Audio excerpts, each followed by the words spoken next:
Hi, my name is Anjani. My name is Steph. My name is Ashley. Hi, I'm Danny Lotzi. Hi, my name is Shari Visundar. Hello, I go to Lynn University. I am a grad student at Lynn and I am 22 years old. I'm an adjunct professor here at Lynn University and I'm also a PhD candidate. I play basketball here at Lynn. I'm a grad student and this is my 4th year at Lynn. This is my 2nd year at Lynn and I'm a social entrepreneurship major. I am a political science major.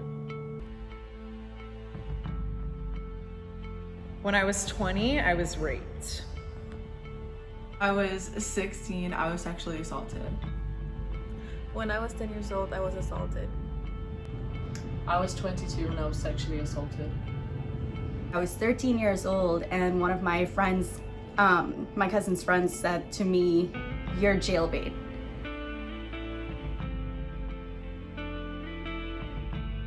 I was in a comfortable place and it was actually my boyfriend at the time that raped me. So it was after a night out and I had been drinking and someone who I trusted, a friend, came to pick me up. I was at my house and it was a family friend and they didn't ask any questions, they just kind of acted. What does jailbait even mean? And then my cousin explained that it meant that I look older than I am and that I was an attractive person. I feel like one day I go to the restroom, to the boys' restroom, and some boy was just waiting for me and just like decides to like grab me by the ass and stuff and started to make fun of me, shame my body. I was on my period and my boyfriend at the time took the tampon out of me, and as I continued to say no, he held me down and continued to have sex with me as I was continuing to say no. I was very intoxicated. I did not consent. I did not want to have sex, but we had sex. I don't even remember the whole thing. I remember flashes of it. It almost felt like because he gave me a ride home that I owed him that. And as I got older, I realized the catcalls, the comments on social media that people would make on pictures, or even on dating websites, for instance. The first thing somebody asks you, it's usually something that's very sexualized. The perpetrator actually spoke to me and, called me every name under the sun and victimized himself and just shifted the blame.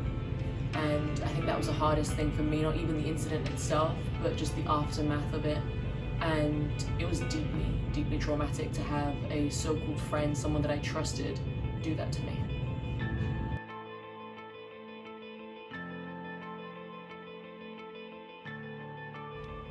It has impacted me a lot throughout my life and it has changed the decisions that I make on a daily basis. At 13 years old, it was very shocking, that kind of comment, because in that moment, you're no longer a child.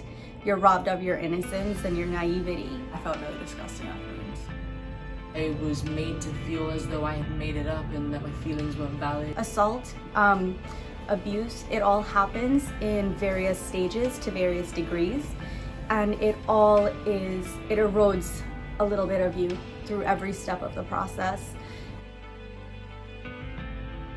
I just want to say that anybody that this has happened to, that I love you and to stay strong and you're not alone. The more we share our stories though, the stronger we become. The stronger we become as individuals and the stronger we become as a community. So I think it's very important to do that.